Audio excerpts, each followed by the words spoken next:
a harmonização, nós pedimos para dar início aos trabalhos da noite, que quem estiver com seus celulares em som mais elevado, que possa colocá-los no modo silencioso, para que não haja perturbação no andamento dos trabalhos.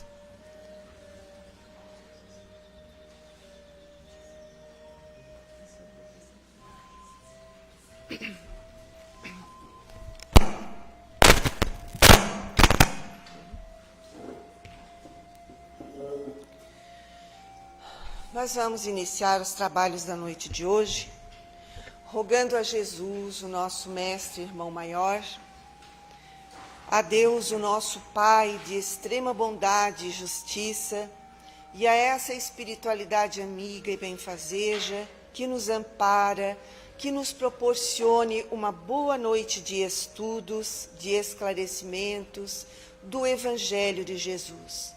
Viemos à casa espírita em busca de amparo e consolo. Busquemos nas mãos de Jesus este meio de esclarecimento e, através das mãos generosas dos espíritos amorosos, a paz e o conforto para as nossas almas. Nós vamos dar início aos trabalhos e, nesse momento, elevando os nossos pensamentos, orando ao nosso Mestre de amor.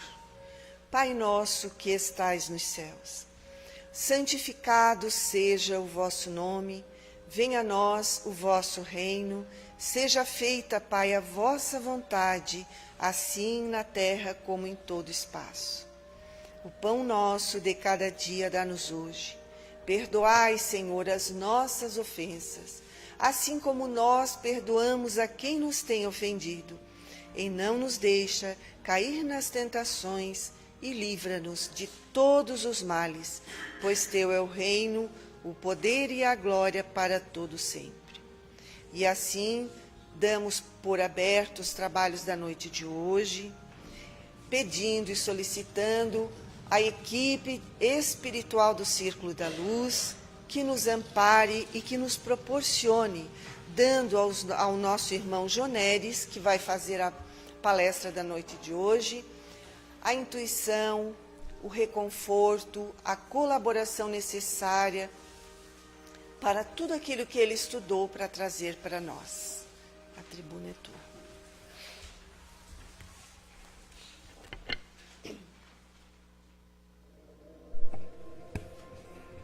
Boa noite a todos. Estejamos com Deus. A temática da noite é falarmos um pouco da depressão. A depressão, mediante a fala da Organização Mundial de Saúde, matará mais pessoas em 2025 que qualquer outra patologia. Então, é de nos preocupar esta patologia. E pelas vias do suicídio. E aí nós precisamos adentrar nos saberes que a nossa ciência nos traz para a gente poder identificar em nós certos pontos relevantes para nos darmos conta se estamos em processos depressivos. Emil Capra, em 1921, ele traz um texto interessante, porque essa preocupação já é de muito tempo atrás. Ela é tão antiga que a gente não conhecia com o nome de depressão, mas sim melancolia. Até mesmo no Bhagavad Gita, né, o livro dos Vedas dos indianos, vai trazer que Arjuna, discípulo de Krishna, entrava constantemente em estado de melancolia. Porque muitas questões que Krishna colocava para ele geravam conflitos. E ele, por não identificar, por não se dar conta daqueles ensinamentos, ele entrava em estado melancólico. E nós todos, às vezes, temos esses estados melancólicos, estados de tristeza profunda, mas uma coisa relevante para que pensemos é que a tristeza profunda, ela tem uma lembrança. Às vezes, no momento de desencarne de um ente querido, nós nos entristecemos devido à saudade, devido à ausência daquele ente querido. mas nós somos capazes de lembrar o porquê. Na depressão, nós não lembramos. Nós não sabemos o porquê. E ele vai trazer um texto interessante que eu quero compartilhar com vocês. Ele se sente só, indescritivelmente infeliz, como uma criatura deserdada do destino. É cético quanto a Deus e com certa submissão entorpecida que exclui a possibilidade de qualquer consolo e vislumbre de luz. Arrasta-se com dificuldade de um dia para outro. Para ele, tudo se tornou desagradável. Tudo é cansativo, outras pessoas, música, viagens, seu trabalho profissional. Por toda parte, ele só enxerga o lado escuro e as dificuldades. As pessoas ao seu redor não são tão boas e altruístas quanto ele pensava. A cada decepção e desilusão, segue a outra. A vida parece-lhe sem sentido. Ele se crê supérfluo do mundo, já não consegue se conter. Ocorre-lhe a ideia de acabar com a própria vida, sem que saiba por que motivo. Tem a sensação de que algo se partiu dentro dele. É muito séria a colocação desse psiquiatra Emil, alemão, em 1921. E muitas das vezes nós temos em nossos lares pessoas em estado depressivo, ou até nós próprios. E nós não conseguimos mensurar a dor, a tristeza que ele carrega. E às vezes até fazemos chacotas, brincamos que é frescura, porque nós não compreendemos a dor. E pior, uma dor que ele não sabe por quê. Por que dessa dor? Por que eu tenho desânimo para tudo? Por que nada na minha vida tem mais sentido? Participo, muitas das vezes, à força, mas às vezes nem gostaria de estar aqui. Qualquer um de nós aqui presente, às vezes pode estar num estado depressivo, estar aqui pelo simples fato de vir. Porque não temos ânimos para nada.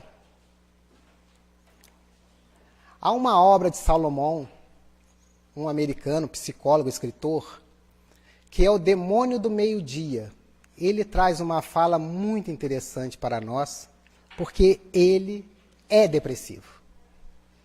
E muitas das vezes a gente, por causar uma dor intensa, uma tristeza profunda, nós pensamos que a depressão, ela não tem o seu cunho educativo. Que ela não é uma luz ao meio da escuridão. E ele vai nos dizer, é a solidão dentro de nós que se torna manifesta e destrói não apenas a conexão com os outros, mas também a capacidade de estar em paz consigo mesmo. O amor nos abandona de tempos em tempos, e nós abandonamos o amor. Na depressão, a falta de significado de cada empreendimento e de cada emoção, a falta de significado da própria vida se tornam evidentes. O único sentimento que resta nesse estado despido de amor é a insignificância. E muitas das vezes, há pessoas que às vezes a gente vibra numa situação e elas estão totalmente indiferentes àquilo tudo. E nós muitas das vezes não percebemos isso ao nosso lado, essas situações. Salomão vai colocar uma situação muito interessante, que a cada 10 pessoas, 3 pessoas estão sofrendo depressão. Mais 3 já sofreram. E mais 3 vão sofrer. Sobra 1, que devido ao choque também vai sofrer de depressão. Então todos nós não deixaremos de sofrer por depressão. Mas aí que entra uma obra magistral. A obra mais notável de todos os tempos, que nós, os espíritas, temos o privilégio de estudá-la, de conhecê-la. Porque é um código ante a qualquer patologia da alma. O Livro dos Espíritos. O Livro dos Espíritos traz para nós todas as informações necessárias para superarmos a dor da consciência. A dor em nós próprios. Porque nós começamos a compreender as razões, os porquês. Os porquês de, na atualidade, não conseguirmos entender, compreender por que uma tristeza profunda nos invade e nós não temos noção como surgiu, de onde está vindo.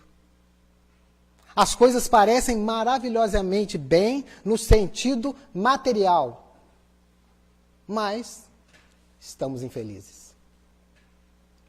Mas quando nós adentramos no livro dos Espíritos, vai nos dar as respostas necessárias, que muitas das vezes a gente lê, mas a gente não se aprofunda. A gente não se aprofunda porque não é de nosso hábito querer estudar, querer aprofundar.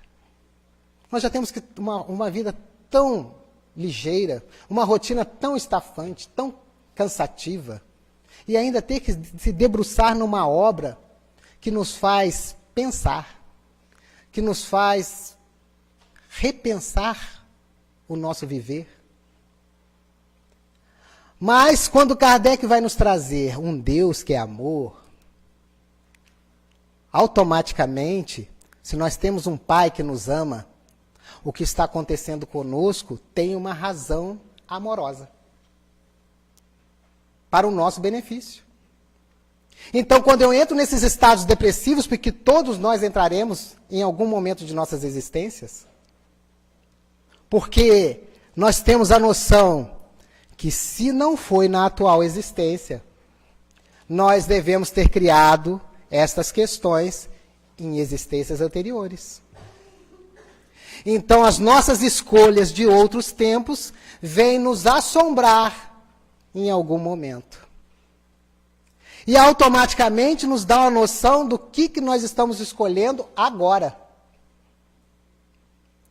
Porque automaticamente, mediante as escolhas que estamos fazendo agora, nós estamos semeando as futuras depressões. Que é a vida nos convidando a repensar a forma como estamos fazendo nossas escolhas, que não condizem com as leis divinas em nós.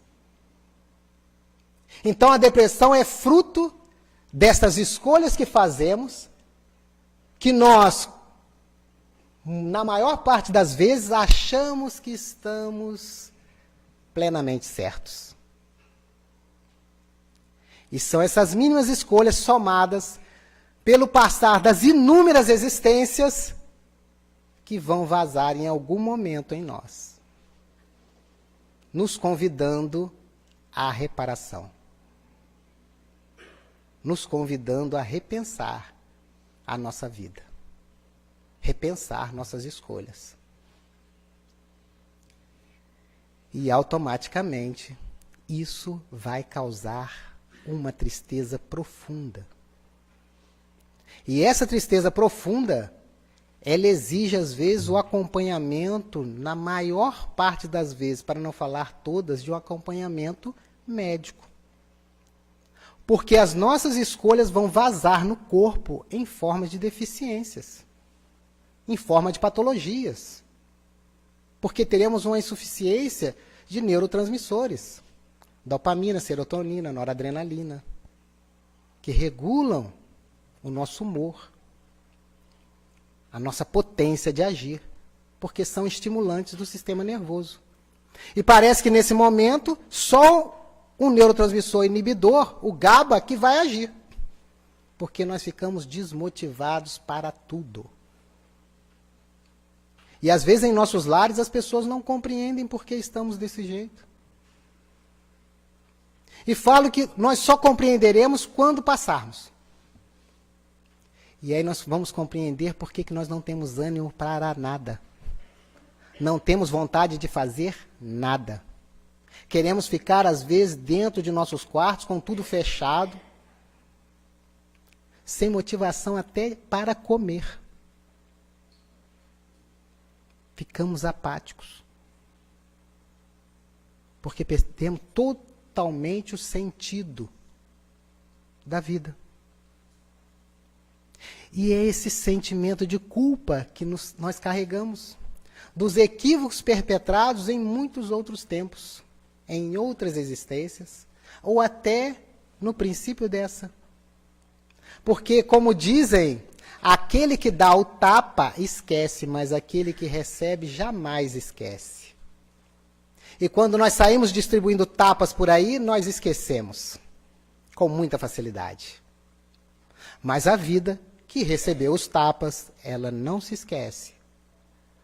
Porque por providência divina, que é um Pai amoroso, que nos dá a responsabilidade pelos nossos atos, escolhas, pensamentos, sentimentos, emoções, Ele inseriu em nós, na consciência, as suas leis. Não há como fugir. E mais cedo ou mais tarde, nós entraremos em processos depressivos para poder fazer uma limpeza na casa. Uma limpeza em nós. E aí nós vemos a nossa responsabilidade como espíritas. Será que nós teremos que criar um dezembro roxo, um dezembro negro, para poder tratarmos da depressão? Porque nós já estamos criando diversos pontos para nos lembrar da nossa responsabilidade para conosco mesmo. Porque a única forma de conseguirmos nos libertar destes processos é fazendo uma viagem que exige muita coragem, que exige muito empenho, que exige muita dedicação, que é a viagem para dentro de si mesmo.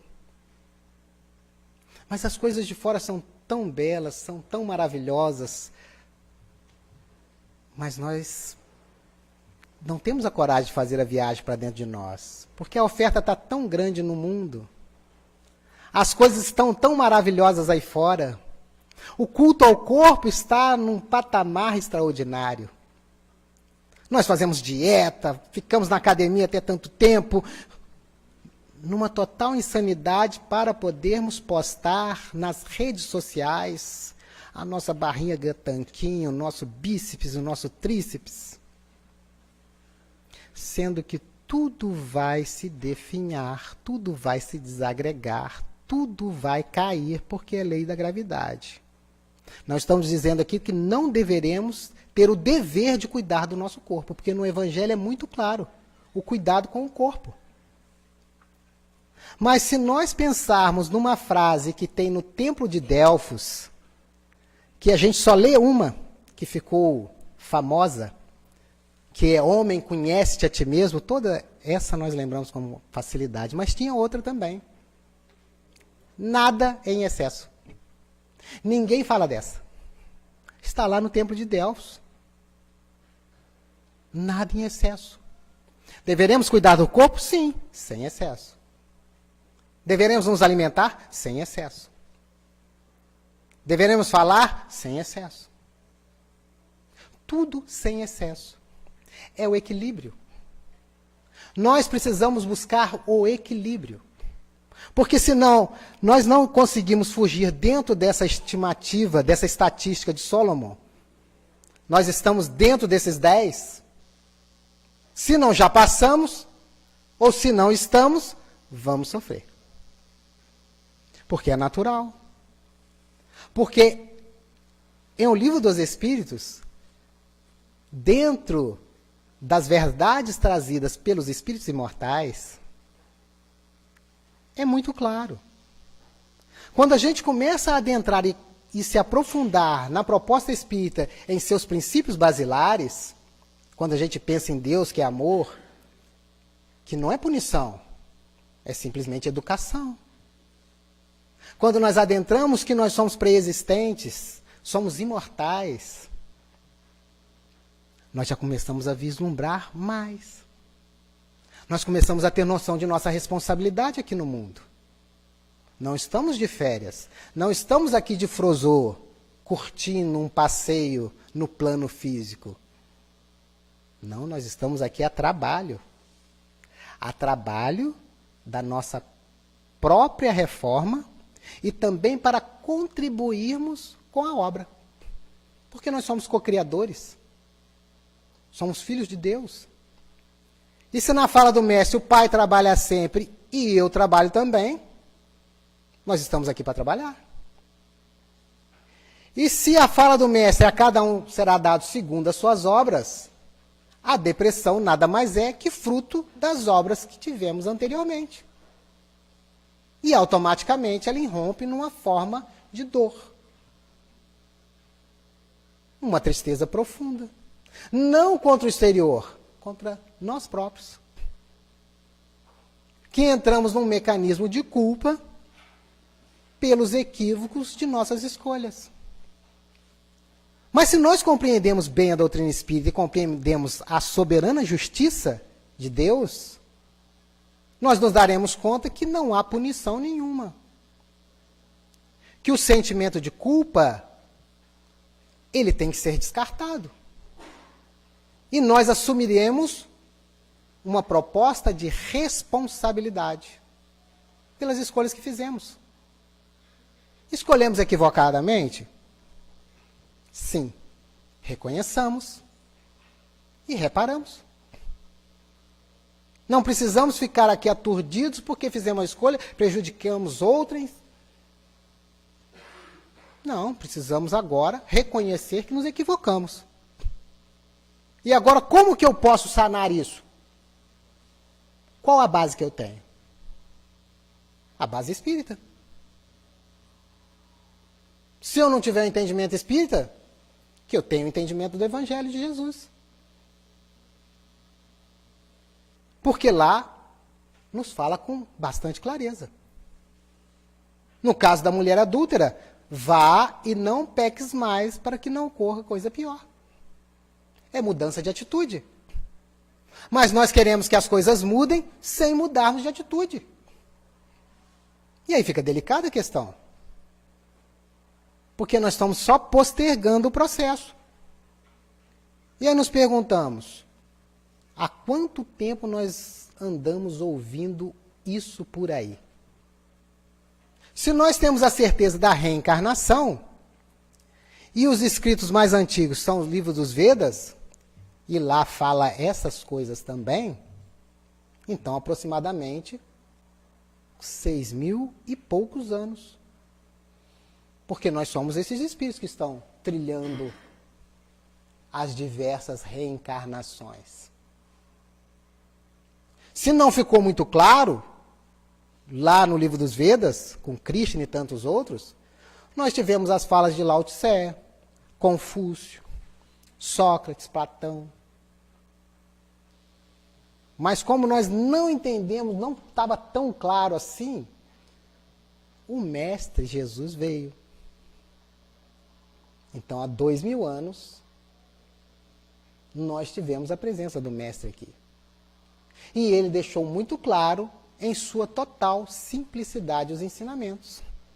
Que tanto a criança quanto o mais velho, o ancião, tinha capacidade de compreender.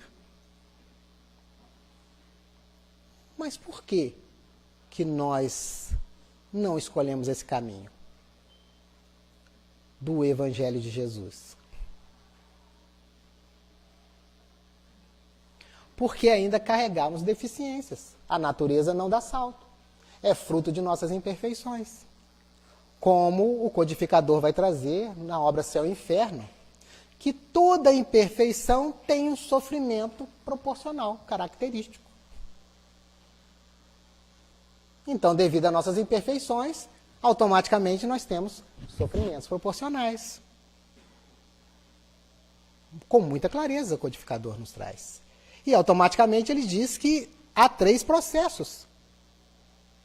E esses 3 processos, o primeiro implica, no Código Penal da Vida Futura, na obra Céu e Inferno, que o primeiro passo é o arrependimento.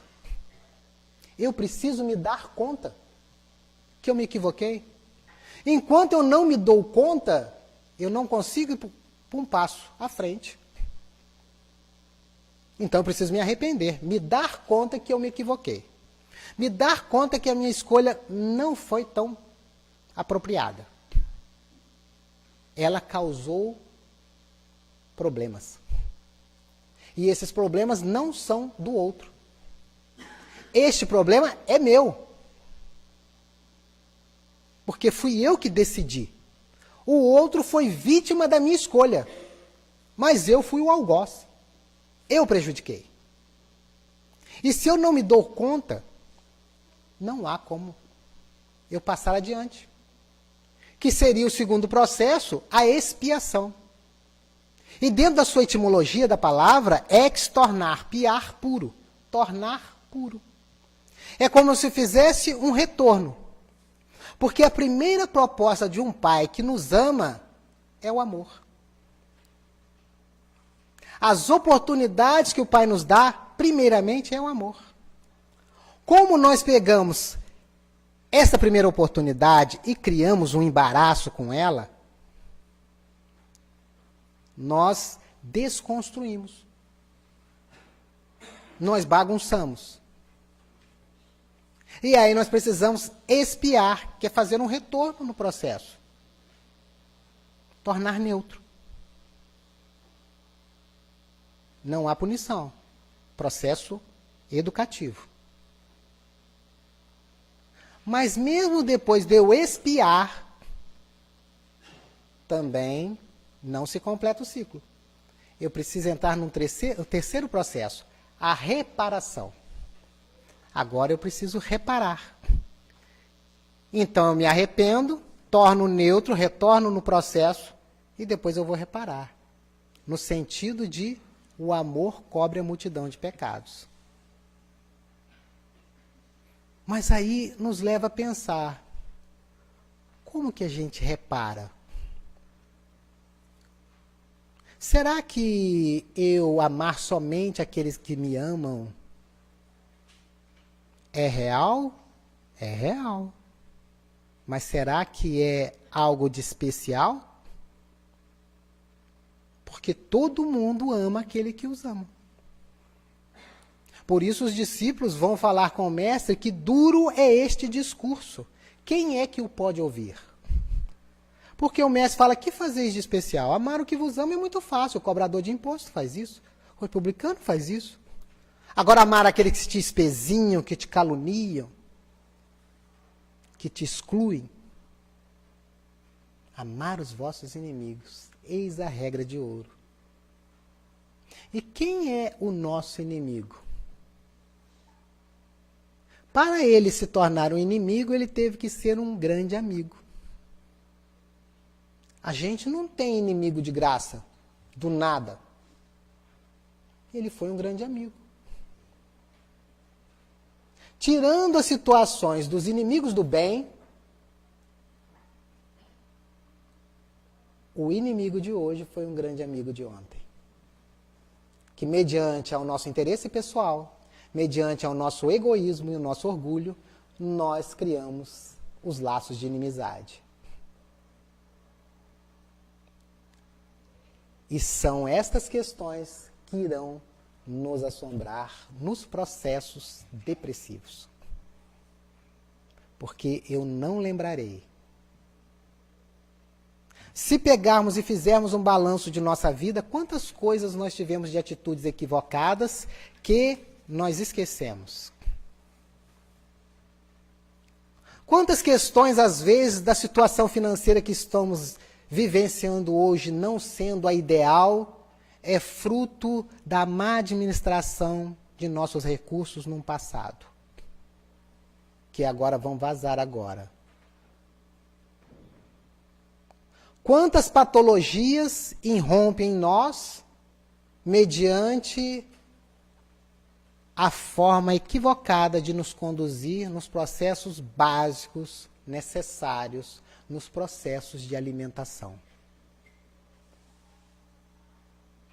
Quantos de nós, mediante ao abuso dos açúcares, não esgotam as forças de nossos pâncreas para quebrar o açúcar e contraímos diabetes?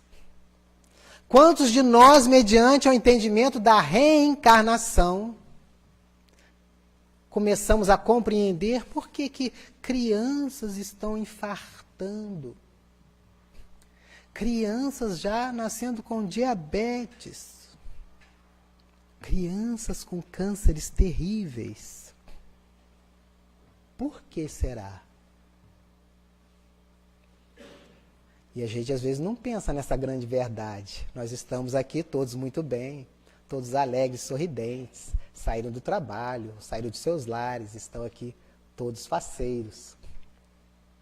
Mas a gente esquece que poderemos estar criando para uma próxima ou até para o final dessa problemas vários, mediante a forma que nós estamos conduzindo hoje. E aí nós vemos situações terríveis de infartos, de AVS, acidentes vasculares cefálicos em jovens. Porque a gente às vezes come sem a necessidade de comer o tanto que comemos. Os self-service aqui os ficam faceiros. Porque tem pessoas que comem 1 quilo, 1,5 quilo numa refeição do almoço. E nós não paremos para pensar que o nosso organismo não tem necessidade disso tudo de comida. No passado nós ouvimos, você tem que comer para ficar fortinho. E nossos pais nos deram vícios alimentares que dilataram o nosso estômago. Não vamos nem pegar as falas de André Luiz em suas obras, que ele vai trazer que nós precisamos, somando as 5 alimentações, 600 e poucas gramas, quase 700 gramas. Somando 5 alimentações, um café da manhã, um almoço, um café da tarde, uma janta, e aquele repastozinho que a gente faz lá no final da noite para dormir, um chazinho com umas bolachas. Somando isso, aproximadamente 700 gramas. A gente come 700 brincando no almoço. E aí nos perguntamos, será que não há procedência na fala de André Luiz? Porque quando eu estudei enfermagem, na cadeira de nutrição, nos dizia que 750 gramas estava ótimo. Não está muito fora. André Luiz ainda vai menos um pouquinho. Mas por que nós comemos tanto em demasia? Por que no churrasco a gente se perde? Com aquelas gordurinhas maravilhosas. Os sulistas aqui com churrasco é extraordinário. E aquelas gordurinhas. Será que eu não tenho noção que isso pode provocar uma calcificação nas artérias? Nós temos noção disso. Por que insistimos dessa forma? Aí depois nós queremos, quando estamos lá sofrendo, por que isso está acontecendo comigo? Será que precisa de um médium para poder vir pegar e dar uma comunicação do nosso mentor falando que nós comemos em demasia e agora estamos passando por uma patologia grave no coração, nas artérias coronarianas? Porque muitas das vezes a gente procura os médicos para ver por quê. Sendo que a gente fizesse uma soma básica de 2 mais 2 é igual a 4, já bastaria. Porque muitas das vezes nós achamos que só acontece com os outros. Esse problema só acontece com o vizinho, mas esquecemos que nós somos vizinho do vizinho, e ele pensa do mesmo jeito. Então eu sou vizinho dele, se eu penso que o vizinho só acontece com o vizinho, ele pensa que o vizinho dele só acontece com o vizinho dele, automaticamente eu estou no meio. E aí nós vamos ver as questões da alimentação, as questões dos alcoólicos. Eu só bebo socialmente. Quem disse que nosso fígado processa bem o álcool? Os capilares sinusoides não foram feitos para isso, não. Mas então não vou beber. O problema não é beber. O que vai dizer lá no Templo de Delfos? Sem excesso. Então tem que haver equilíbrio. Aí vão dizer, o vinho é muito bom para o coração. Mas que quantidade? A pessoa toma 2 garrafas em 1 hora, em 2 horas. Haja coração, né? Ele tem que ter uns 10 corações, né? E a gente não para. Eu fumo Desde quando os nossos pulmões, eles foram para processar mais gás carbônico? Porque a gente sabe que ele espelha o gás carbônico, não é para entrar. E a gente está jogando para dentro. E aí o que acontece com a nossa célula para poder tirar todo o lixo? Sobrecarga. E aí não sabemos por que estamos sofrendo de um enfisema pulmonar, de um câncer nos pulmões. E aí muitos vão falar, mas meu pai fumou até os 90 anos. Eu tive um amigo que desencarnou com 85 anos, bebendo muito, nem de cirrose. Morreu de morte natural. E se a gente pudesse ver a historicidade dele em outra vida? Nasceu com bronquite, asma, com isso e com tantos problemas pulmonares? Nasceu com um problema no fígado, já está precisando de um transplante de fígado com 4, 5 anos? Ou será que nós não compreendemos os ensinamentos dos Espíritos? Que as reencarnações estão interligadas. Nós somos o reflexo de inúmeras existências. Por isso que a nossa psicologia está obsoleta. Porque ela fala dos transtornos bipolares. Mas como falar transtorno bipolar de um ser que é multipolar? Porque se eu sou fruto de inúmeras existências, eu tenho diversas formas de me expressar, que é fruto das minhas inúmeras existências anteriores. Mas a ciência disse, mas quem que está à frente? Com todo respeito à ciência. Kardec vai falar que o Espiritismo caminharia lado a lado com a ciência. Que quando a ciência comprovasse que em algum ponto estava equivocada na doutrina espírita, a doutrina espírita se adequaria à descoberta da ciência. Até o presente momento, a ciência não conseguiu derrubar nenhuma tese dos espíritos. E se torna muito claro a partir do momento que a gente compreende o caráter da revelação espírita. Da revelação, ela é a revelação. Ela está muito à frente. E em diversos pontos que a gente não identifica ainda, é porque ainda não temos maturidade espiritual, nem o nível de aperfeiçoamento para extrair todos os ensinamentos dos Espíritos e do Evangelho de Jesus. E quanto mais a ciência avança, mais ela confirma a fala dos Espíritos e mais o Mestre Jesus é identificado como o ser mais perfeito que aqui esteve.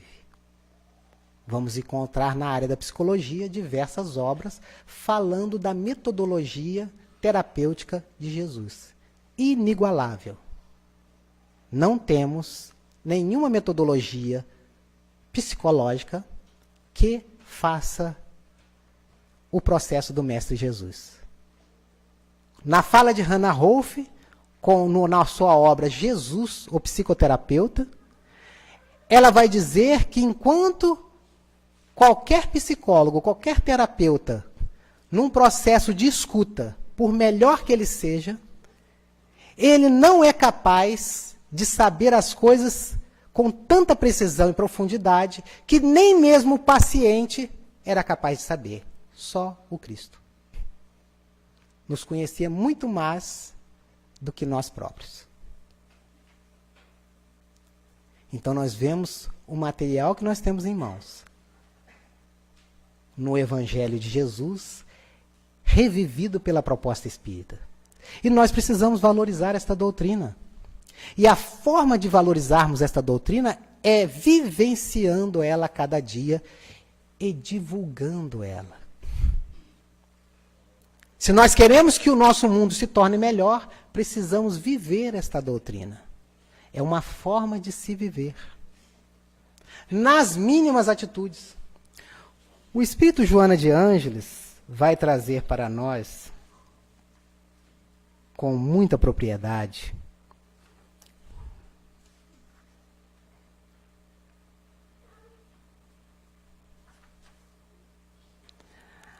A depressão é doença da alma que se sente culpada e não poucas vezes carrega esse sentimento no inconsciente, em decorrência de comportamentos infelizes praticados na esteira das reencarnações, devendo, em consequência, ser tratada no cerne da sua origem, em nós espíritos. A psicologia transpessoal já nos traz esse entendimento que está no self, no ser essencial, sim. Mas ainda ela não consegue estruturar a criatura em todos os seus aspectos que a psicologia espírita traz. Porque há muito entendimento meio equivocado de certos pontos, que a doutrina espírita nos traz com muita clareza.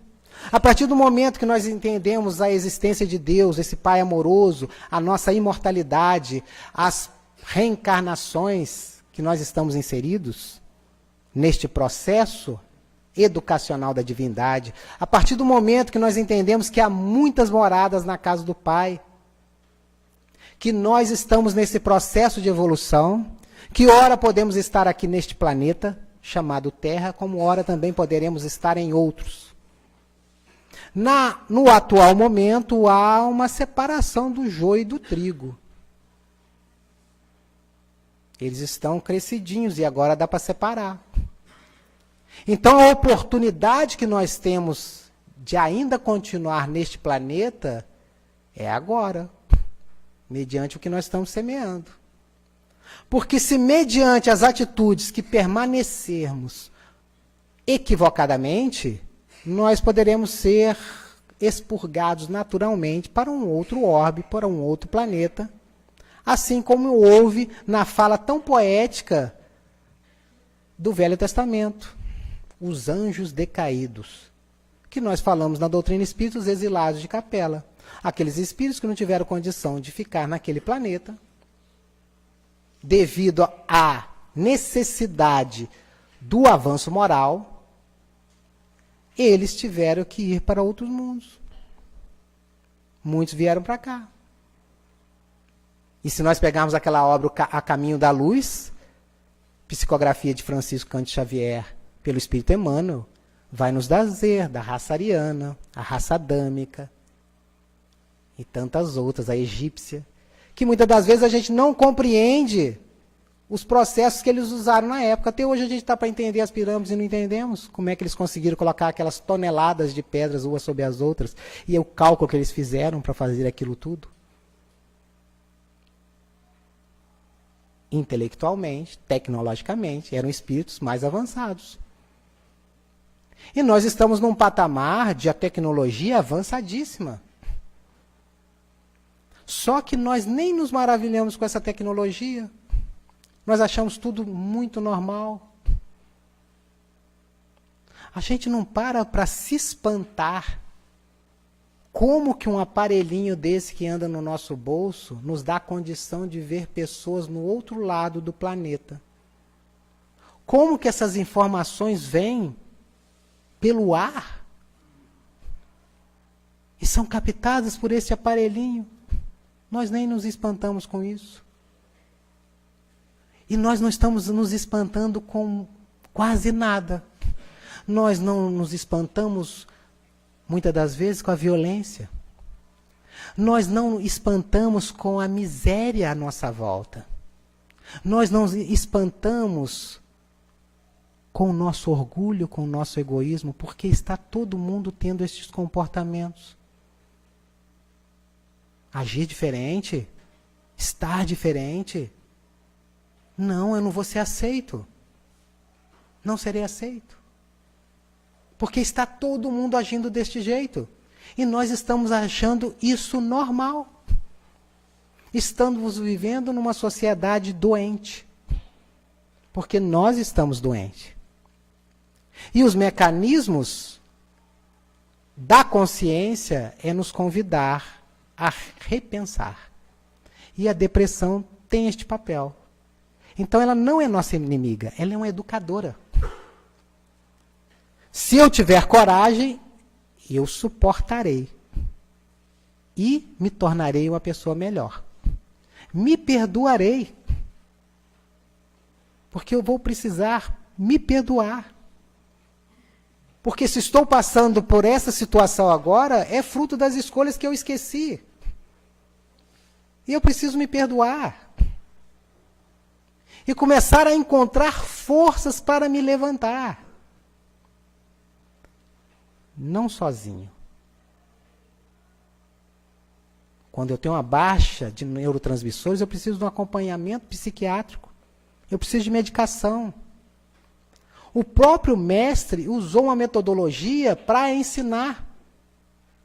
Quando ele multiplicou os pães e peixes, ele tinha noção clara que aquele povo miserável, com fome, não daria ouvido aos seus ensinamentos se eles não estivessem com o estômago cheio. Ia ser perda de tempo. Jesus não perdia tempo. Nós perdemos tempo, mas ele não.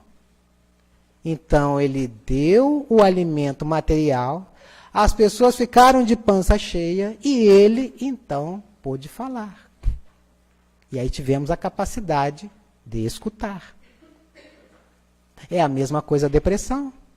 Muitas das vezes nós não temos força para nos levantarmos. E a medicação vai funcionar como o pão e os peixes para melhorar as nossas conexões neuronais. E automaticamente a gente vai encontrar um pouco de força para poder identificar certos pontos que não está sendo bom para nós, para que possamos mudar.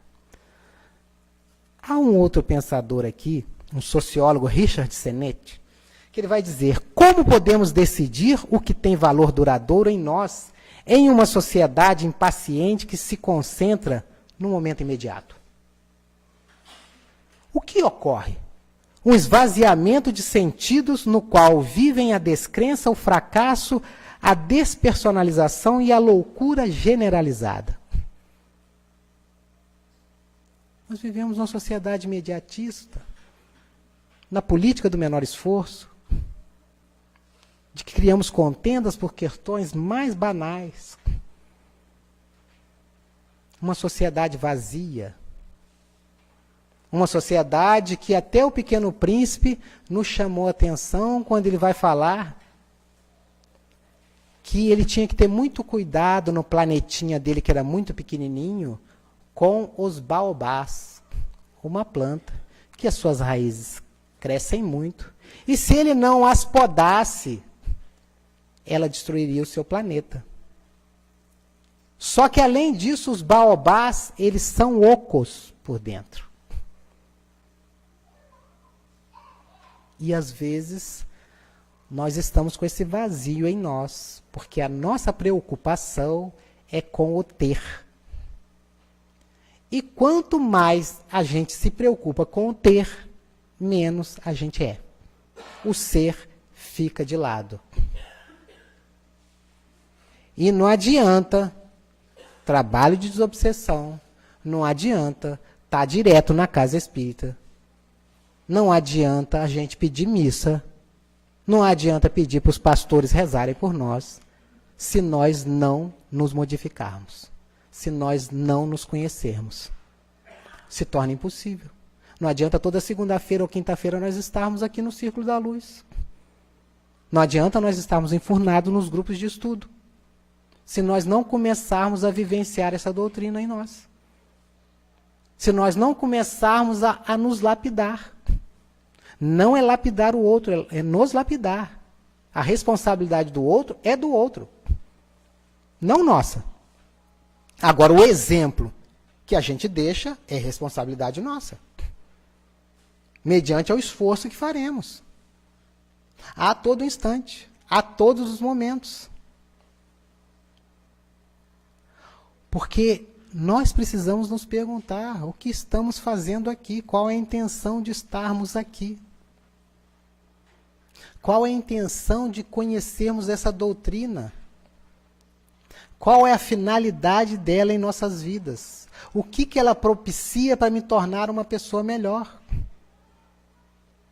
Porque Allan Kardec vai nos dizer que a doutrina espírita não tem preocupação nenhuma em fazer adeptos. Não. Não é a preocupação do codificador, muito menos a fala dos espíritos. A preocupação é tornar homens de bem, pessoas melhores. O verdadeiro espírito é aquele que se esforça pela sua transformação moral e procura domar as suas más inclinações. Então, a finalidade de estarmos aqui é justamente essa. Nos transformarmos moralmente. Domar nossas más inclinações. E se nós queremos sair deste vazio que a depressão produz, Kardec também vai nos trazer uma fala precisa. Fora da caridade não há salvação. Sejamos mais úteis. Comecemos a secar lágrimas. Comecemos a atuar. Não importa no mínimo que seja, mas começamos a atuar no bem. Sendo pessoas melhores a todo instante. Dentro de nossos lares. Com nossa companheira, com nosso companheiro. Com nossos filhos. Com nossos pais, com nossos avós.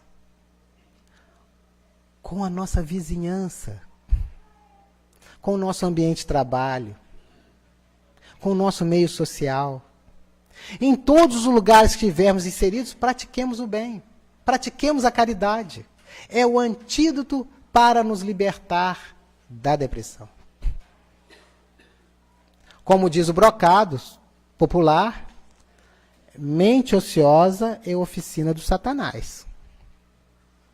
E às vezes nós nos perdemos muito tempo nessa ociosidade.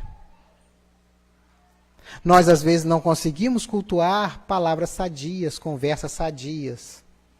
E pessoas que, às vezes, vão ter uma conversa um pouquinho melhorzinha, nós achamos que ela é chata.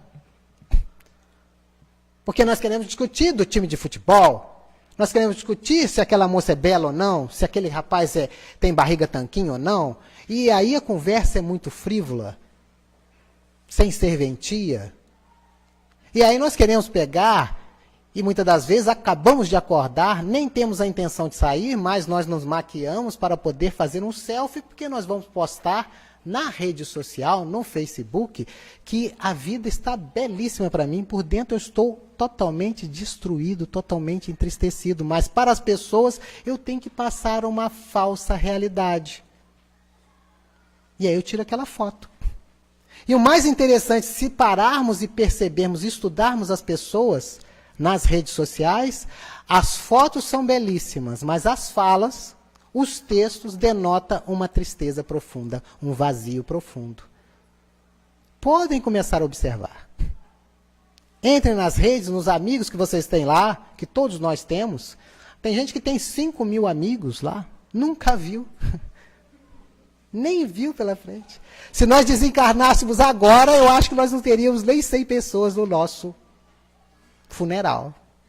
Mas na rede social nós temos 5.000 pessoas. O Instagram, 10.000. Vazios. Sem afetividade. Agora aqui não, aqui nós temos a oportunidade, se quisermos, de levantar e abraçar uma pessoa do lado. E podemos, às vezes, até ganhar um empurrão, porque ele não pode compreender que nós queremos dar um abraço de irmão. Mas a gente sente. Isso é sentir. E nós estamos sem o sentir um do outro. As famílias, às vezes, nem se conversam. Os filhos ficam nos quartos, os pais também, cada um num ponto. Se conversam pelo WhatsApp. Até para falar que a comida está pronta, a mãe já manda de lá. Está na mesa. Aí ele, já vou. Estou acabando de prosear com meus amigos. Aí você chega no Nações Shopping, um grupinho que combinou de se encontrar lá. Um monte de amigos de escola. Quando chega lá, eles não se conversam. Ficam todos sentados, cada um com o celular. E pior, você pergunta, vocês não vieram aqui para se confraternizar? Viemos, estamos confraternizando. Cada um conversando com o outro pelo celular, do lado. Não sabe falar. E aí, se pedir para um jovem hoje em dia fazer uma leitura, ele gagueja, ele se atrapalha, ele não sabe ler. Ele sabe digitar. Porque a nossa língua está meio precária. Porque está tudo reduzido. Você não é mais 4 letras, é VC. Tem uns que já falam V. E assim já vai diminuindo. Parece até coisa de mineiro. Que mineiro antes era Nossa Senhora. Depois passou a Nossa. Agora você chega lá e é só nó. Nó! É igual a barbaridade do gaúcho. Era barbaridade, agora é bar. Nós vamos reduzindo. Então nossas relações estão reduzidas pelo que nós estamos apresentando. E o Espírito Alta de Souza traz numa carta íntima, nos convidando a fazermos algo em questão de urgência. Para que nós consigamos nos libertar desses processos depressivos, porque eu vou falar para vocês que são processos, não são nem transtornos, são processos naturais de evolução do espírito. E ela fala, escuta, meu irmão, pelos caminhos da miséria terrestre há muitas dores, muito fel, muito espinho, entre falsos prazeres tentadores. Há feridas que sangram, há pavores de órfãos sem lar, sem pão e sem carinho. Reconfortemos estes pobres sofredores, almas saudosas do celeste ninho. Jesus há de sorrir com teu sorriso quando faças no mundo o bem preciso pelos que sofrem desesperação. Todo bem que plantares nesta vida há de esperar tua alma redimida pelos caminhos de luz e redenção. Saiamos da depressão pelo trabalho do bem, pela busca de si mesmo. Uma boa noite a todos e estejamos com Deus.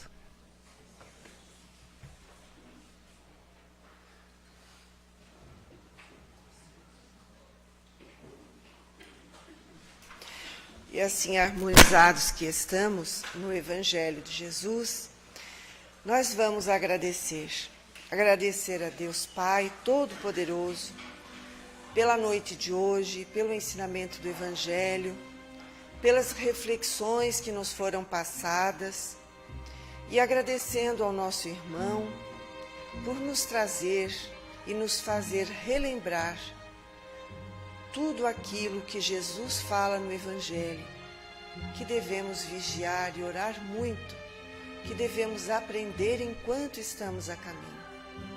Retirar dos nossos corações a dor e o sofrimento, através do trabalho que enobrece e enaltece.